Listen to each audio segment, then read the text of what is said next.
Okay, so if you're a law student in India, you know this case. You absolutely have to. We're talking about Joginder Kumar versus the state of UP. And look, this isn't just some dusty case from 1994. It's the bedrock of how arrests are handled today. It completely flipped the script on the power balance between the police and the people, and it built this legal shield for our liberty that we rely on, well, right now. So, let's start where the Supreme Court started. They opened their entire judgment with this quote. And you have to understand, this wasn't just flowery language. This was the court basically saying, hey, everyone, listen up. This isn't just about one guy and one arrest. We're putting the very character of our nation under a microscope. It's this epic question. How do we enforce our laws without crushing our freedom? Right from the get-go, the stakes are sky high. So how did this whole thing start? Well, it all boils down to one person, a 28-year-old lawyer named Joginder Kumar. Imagine this. It's January 7th, 1994. He gets a call to pop down to the SSP's office in Ghaziabad for what he assumes is just, a quick chat, a routine inquiry. He figures he'll answer a few questions, be home for dinner. What he didn't know was that he was about to walk into a legal storm that would test the very limits of police power in India. Okay, so look at how this unfolds. It's just wild. January 7th, he goes in for that quick chat. They tell him he'll be out soon. But then, nothing. For the next 5 days, he basically vanishes. He's a ghost. His family is frantic. They're getting the complete runaround from the police. Then he's moved somewhere, nobody knows where. And here's the kicker. He's never once brought before a magistrate, which is like Law 101. By the time this whole mess lands in the Supreme Court, the police have a totally new story. Suddenly, he wasn't detained at all. Oh no, he was just assisting them. It's a textbook example of someone just disappearing into the system. So, what do you do when someone just vanishes like that? You bring out the big guns. And that's exactly what this is, a habeas corpus petition. For those who don't know, it's one of the most powerful writs in the legal world. It's basically you, the citizen, telling the government, show me the body, produce the person you're holding, and tell me why you have the right to hold them. It's a direct challenge to the state's power. And in this case, it boiled down to one single chilling question for the Supreme Court. Where is Joginder Kumar? And just like that, what began with one man's personal crisis, it just exploded into this huge constitutional battle. You've got two massive forces colliding here. On one side, you have the power of the state to investigate crime. On the other, you have the right of every single person to be free. It's the classic immovable object meets unstoppable force. And the Supreme Court was right in the middle, tasked with drawing a line in the sand. This right here, this is the heart of the whole judgment. The court made this incredibly important distinction. Think of it like this. There's the power to arrest, the legal authority a police officer has. And then there's the justification for using that power. And the two are not the same thing. The court basically said, just because you can do something doesn't mean you should. Having the power to arrest doesn't give you a blank check to use it whenever you feel like it. And listen, the court wasn't just pulling this out of thin air. They had the receipts. They were looking at a report from the National Police Commission, and the numbers were just staggering. Get this, 60%.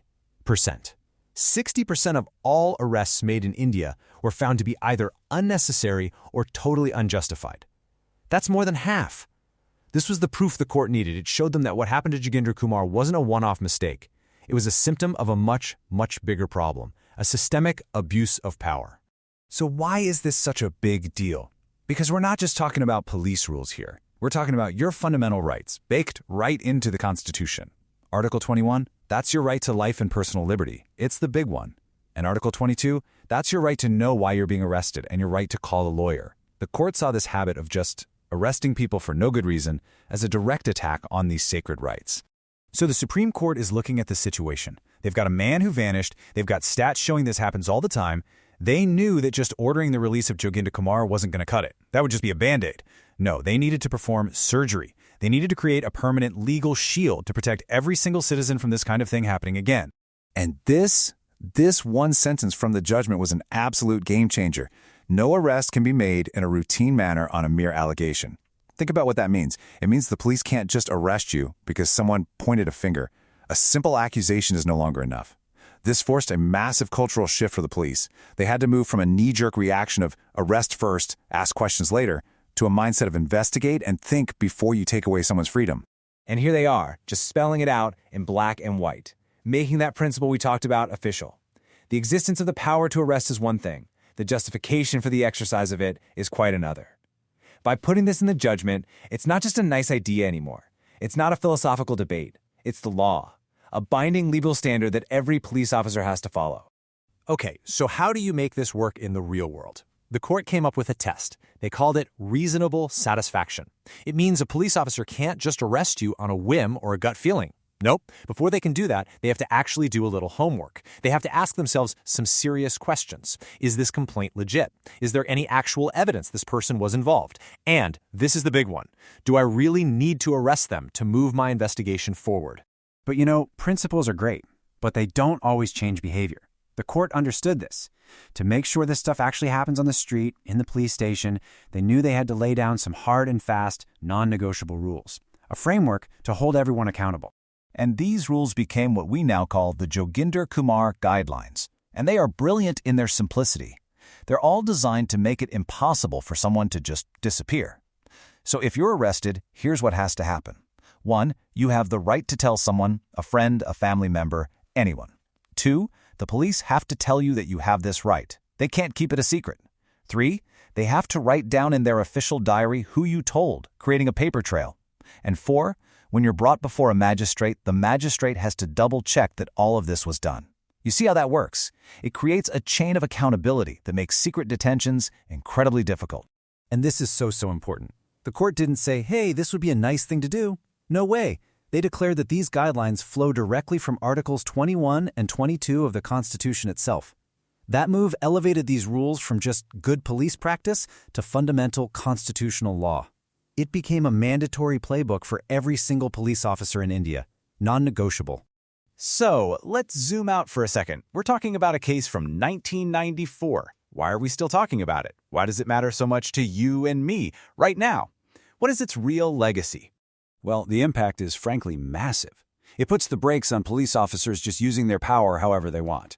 It builds a firewall against illegal, off-the-books detentions because of that clear process. It hammers home this fundamental idea. In a democracy, freedom is the default setting. Taking it away is the exception, and you better have a good reason. I love how the court phrased it. These rules are a check against the insolence of office. What a great way to describe the abuse of power. You know, when you strip it all away, the entire case, this entire monumental judgment, it all comes down to one simple, powerful idea. Denying someone their liberty is a huge deal. It's not a casual step. It's not just another box to check in an investigation. It is a sacred line, and the state should be incredibly hesitant to cross it, and only for the absolute best reasons. So here's the bottom line, the real takeaway for all of us. The Joginder Kumar ruling isn't a museum piece. It's not just history. It is a living, breathing shield that protects your rights this very second. It's the reason someone can't just be swallowed by the system. It's the guarantee that the massive power of the state has to be balanced by your rights as an individual. And it demands that if your liberty is ever on the line, the process has to be transparent, it has to be justified, and it has to be accountable.